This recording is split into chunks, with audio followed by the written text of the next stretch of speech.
It's targeted for career techs, and it is possible, again, if you're looking to promote excellence in the classroom, we want to make sure that the people with the best qualifications are in the classroom, whether it's a JVS or the traditional school.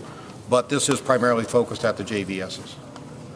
Looks like you're allowing for the startup of gifted charter schools. Is that?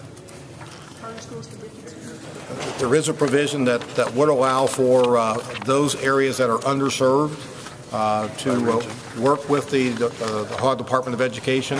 It would be a regional approach to gifted charter schools. It's simply, again, providing another tool to make sure that parents have options so that they can send their children to the schools that best suit their needs. You removed drilling, state park drilling provisions from the budget. Why? We have, I believe it's House Bill 86 that the House is voting on, I believe, either today or tomorrow. We have been working, when I say we, Senator Haidt, chairman of our Environment and Natural Resources Committee, has been working closely with the House members on this legislation, so we would expect that all the provisions that were contained in our budget that are related to drilling would be incorporated as part of the House version. So that'll be a standalone bill? It'll be a standalone bill. Senator Haidt has a hearing scheduled on that this week. He may have had the first hearing today.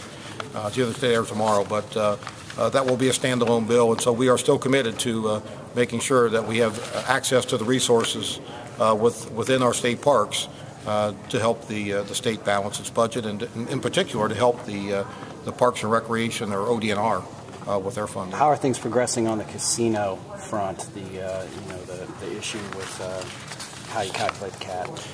It's my understanding that there have been some fruitful conversations between the administration and the casino operators, and I remain optimistic that they will come to an agreement very soon. But in the meantime, you're still leaving that language alone. In the meantime, we are leaving the language in, but encouraging both sides to continue to talk, because we think it's going to bear fruit. You took out the amendment there about minimum wage. Why? That was, frankly, that was more from my standpoint. My original understanding of what the amendment did was a little different than what it actually did, and so I opted to pull that out. As I recall, that was a directive that the governor issued, sort of his interpretation of what the constitutional provision did a few years ago, which we did not agree with as Republicans. We did not agree with it then, don't agree with it today, but I just felt that was an issue that needed further discussion before putting it into the budget. And by governor, you mean Governor Strickland? Governor Strickland, yes. Speaker Batchelder has said he can't recall a time that abortion policy has been inserted into the budget. Can you recall a time, and do you, I know that you haven't been here for 40 years like him, but why would such a policy be put in the budget? Well, again, I think it speaks to extending the same policy we follow with the state of Ohio to those local governments that rely on state taxpayer money. So it's simply an extension of that same provision that we do at the state level. Have you done any fiscal analysis on that? I have not, no. I'm not sure what that is. What did you do with teacher performance, that language, putting that back in? The teacher performance, I'm trying to remember, we tried to make sure that we were stripping out anything that might appear as though we were trying to do an end around Senate Bill 5. We want to be respectful of the voters' rights to make a decision on that in November. However, I am in full support that one of the ways that we improve performance in the classroom is having a performance measure. And I frankly am very encouraged to see a number of districts around Ohio that have stepped up and have already implemented teacher performance measures. There's one over in the Dayton area. I can't remember the district name now. I know in Cincinnati Public Schools announced about a month or so ago that they have worked out an agreement with their teachers' unions to begin establishing a teacher performance measure. So I'm just encouraged that the progressive school districts around the state of Ohio have already started down this track and find that that's going to be very helpful to identifying teachers who need help and rewarding teachers who are doing a great job. You have a provision in here, it looks like, to basically prohibit in-state tuition for illegal immigrants. Yes.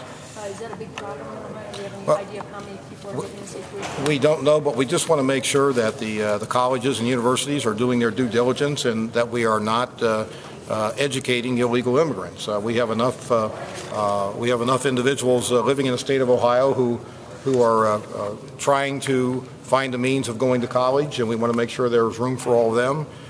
If it is a problem, we want to stop it. If it's not a problem, then we don't have to worry about it. But we want to make sure that they are certainly paying attention to the fact that the students that they are educating are legal. You've made other changes, looks like a prevailing wage law. One, no longer allowing schools to voluntarily do a prevailing wage project. And two, it looks like you've made a number of changes to challenges to prevailing wage. Yeah, it's a fairly comprehensive package, but here was the underlying theme of the prevailing wage discussion, and that was both from the contractors and from the trades. There was a feeling that there were a lot of nuisance lawsuits, and they were both in agreement that we needed to limit nuisance lawsuits. If someone is deliberately trying to avoid paying prevailing wage, they should be penalized for that. But if someone makes an inadvertent error and it causes them to be out of compliance, they should not be penalized if they correct it. So the common theme was let's get rid of the egregious behavior, but let's make sure that if somebody makes an inadvertent error, they can correct it without finding themselves in litigation. So that involves areas like if you have a ratio of journeymen to apprentices on a job, and let's say a journeyman gets sick in the afternoon and has to go home. Well, technically, for a period of a couple hours, that job could be out of compliance. That could trigger a complaint. And we're saying we've put some provisions in there to say, no, there are some things that would not trigger a complaint. They're what most people would call common sense approaches. And so that's what we've tried to incorporate. But I'm happy to report that frankly, that was something that both the trades and the contractors felt was important. And the schools, not letting the schools voluntarily do prevailing wage projects? Yeah, well, we decided because, as I recall, what we did is we required prevailing wage on higher ed. We made it permissive on port authorities, and we said on K through 12 that they could not pay prevailing wage. So again, as part of the give and take of the negotiations, that's where we ended up. On lottery privatization language, why did you replace the language you had with new language? What does that do, and were you worried about the first language applying to a single vendor, namely GTEC? First of all, we were not worried about the language applying to a single vendor. That was never our intent to favor one vendor over another. So I think what you see in our language is a statement that we want the Lottery Commission to explore how to enhance the revenues to the state and to education. And so we tried to be very careful so that we did not favor one over the other, that it was an open RFP process, because there are a number of different ideas as to how to do that. And so that's all we're trying to do is clarify that, yes, we want the Lottery Commission to evaluate opportunities that may exist for private management of the lottery.